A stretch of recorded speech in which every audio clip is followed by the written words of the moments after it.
Hello दोस्तों, स्वागत है आप सभी का आपके अपने चैनल पर। तो दोस्तों, आप सभी को पता है कि आरक्षण का जो मुद्दा है, जिसके चलते अभी लगभग 1 दर्जन से ज़्यादा भर्तियां अटक गई है। जो सरकारी भर्तियां हैं वो रुक गई हैं, चाहे वो व्यापम हो चाहे पीएससी का हो। तो दोस्तों, ये जो आरक्षण का मैटर है, जिसके चलते अभी सभी युवाएं परेशान हैं। तो दोस्तों, इसी बीच में हमको एक पॉजिटिव न्यूज़ देखने को मिला है, जिसमें जिसके माध्यम से हमको ये पता चलता है कि जो राज्य सरकार है वो भर्तियां करने के लिए विकल्प ढूंढ रही है। और ये जो आने वाला जो साल है दोस्तों, चुनावी साल है। तो इस साल में जो राज्य सरकार है वो अपने जो युवा वर्ग हैं उनको नाराज़ नहीं करना चाहेंगे।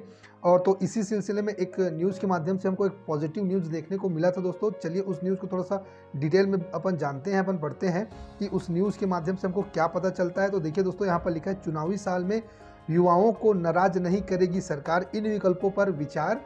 तो देखिए दोस्तों, ये जो विकल्प हैं ये भर्तियां प्रारंभ करने के लिए नए नए विकल्प खोजे जा रहे हैं, जिसके माध्यम से व्यापम और सीजीपीएससी दोनों में भर्तियां की जा सकती हैं। तो चलिए देखते हैं क्या क्या वो विकल्प है जिसके माध्यम से जो राज्य सरकार है वो भर्तियां कर सकती हैं। तो देखिए दोस्तों, यहाँ पर डिटेल में लिखा हुआ है, आरक्षण विवाद के बीच प्रदेश के युवाओं की उम्मीद धुंधली होती जा रही है। अगले साल विधानसभा का चुनाव है, ऐसे में राज्य सरकार भी युवाओं को नाराज नहीं करना चाह रही है। सरकार की कोशिश है कि किसी तरह चुनाव से पहले भर्तियां प्रारंभ हो जाए। यही वजह है कि सरकार अन्य विकल्पों पर भी विचार कर रही है। प्रशासनिक जानकारों का कहना है कि सरकार के पास कई विकल्प हैं। पहले कोशिश हो सकती है कि सुप्रीम कोर्ट में 58% आरक्षण पर लगे स्टे पर सरकार को राहत मिल जाए और सरकार इसी आरक्षण रोस्टर पर नई भर्तियों को मंजूरी दे दे। इसी तरह युवाओं की मांग को देखते हुए बिना किसी रोस्टर प्रणाली के ही नई भर्तियां का विज्ञापन जारी करे, जैसे पीएससी ने अभी तक किया है, और आरक्षण का मामला सुलझते ही पदों को आरक्षण के अनुपात में विभाजित करे। इसके अलावा छत्तीसगढ़ हाई कोर्ट ने 58% आरक्षण को पहले ही असंवैधानिक करार दिया है और सरकार के 76% आरक्षण राज्यपाल के पास लंबित है। तो सरकार 50% आरक्षण रोस्टर के हिसाब से नई भर्तियां की अनुमति दे दे, जो कोर्ट ने भी मान्य किया है। तो देखिए दोस्तों, यहाँ पर 3 जो विकल्प हैं वो हमको समझ में आ रही हैं। पहला विकल्प है कि जो 58% का आरक्षण स्टे है, अगर उसको सुप्रीम कोर्ट से राहत मिल जाता है तो भी उस जो 58% जो आरक्षण है उसके हिसाब से भी रोस्टर निकाल कर भर्तियां की जा सकती है। दूसरा जो विकल्प जो हमको जो दिख रहा है इस न्यूज़ के माध्यम से, वो ये विकल्प है कि अगर अभी भर्तियां प्रारंभ कर देते हैं और एक भर्ती को लगभग संपन्न होने में 2-3 महीना 4 महीना लग ही जाता है, तो तब तक जो 2-3-4 महीने का जो गैप मिलेगा उसमें अगर आरक्षण का जो मैटर है वो सुलझ जाया रहेगा, उस समय उसको आरक्षण जो रोस्टर है उसको उसके हिसाब से जो पद है उसको विभाजित किया जा सकता है। तो कहने का अर्थ ये है कि बिना रोस्टर का भी भर्ती जारी कर दे, रिजल्ट निकाल के रख दे।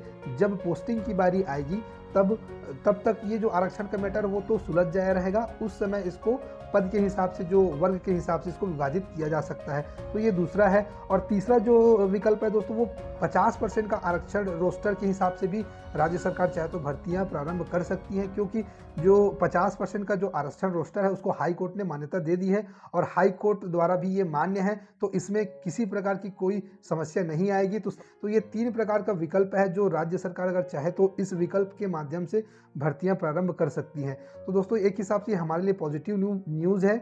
और इन तीनों विकल्प में से एक विकल्प को सरकार को अपनाना ही चाहिए, क्योंकि अभी वैकेंसियां बिल्कुल आ ही नहीं रही हैं, रुक गई हैं।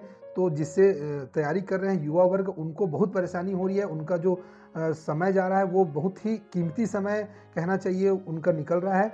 तो इस हिसाब से इन विकल्प के माध्यम से सरकार चाहे तो भर्तियां कर सकती हैं। इसी संबंध में एक और हमको नई पॉजिटिव न्यूज़ देखने को मिली है, जिसमें हाई कोर्ट ने ये कहा है कि जो पुरानी जो आरक्षण रोस्टर है उसके हिसाब से आप जो काम है उसको जारी रखिए। तो देखिए दोस्तों, इसमें मैटर ये है कि जो बी फार्मा और डी फार्मा की जो काउंसलिंग रुकी हुई है, इनके जो कैंडिडेट थे उन्होंने हाई कोर्ट में इसको लगाया था।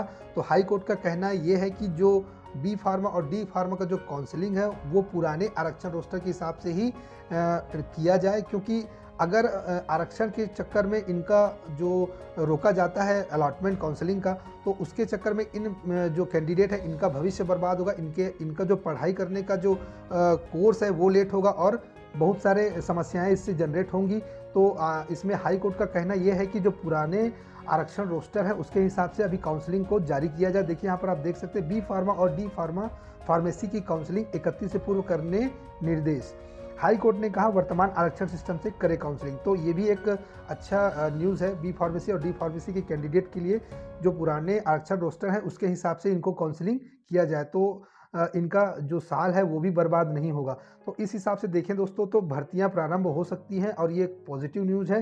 ये जो 3 विकल्प हैं इन तीनों विकल्प के माध्यम से चाहे तो सरकार भर्तियां प्रारंभ कर सकती है। अब आगे देखना ये होगा कि राज्य सरकार कौन सा विकल्प का चुनाव करती है और उम्मीद यही है कि जल्द ही व्यापम की जो भर्तियां हैं वो प्रारंभ हो जाएंगी। अभी हाल ही में पीएससी ने भी बिना आरक्षण रोस्टर का भर्तियां प्रारंभ किया है। अपना जो राज्य सेवा परीक्षा है वो उसके लिए भी विज्ञापन जारी किया है। उस हिसाब से भी व्यापम चाहे तो आरक्षण रोस्टर बिना आरक्षण रोस्टर के जारी कर सकता है। तो अब देखते हैं राज्य सरकार कौन सा विकल्प इसमें चयन करती है और हम ये चाहेंगे कि जल्द से जल्द राज्य सरकार इसके ऊपर विचार करे और एक जो विकल्प है उसको लाकर भर्तियां प्रारंभ करें। तो दोस्तों ये बहुत ही पॉजिटिव न्यूज़ था। ऐसे ही आपके लिए मैं नई जानकारी लेकर आता रहूँगा दोस्तों। अगर आप मेरे चैनल पे नए हैं तो मेरे चैनल को सब्सक्राइब कीजिए और अगर आपको ये वीडियो अच्छा लगा तो वीडियो को लाइक ज़रूर कीजिए। मिलता हूँ दोस्तों आपको एक नए वीडियो के साथ में, एक नए अपडेट के साथ में। तब तक के लिए जय हिंद।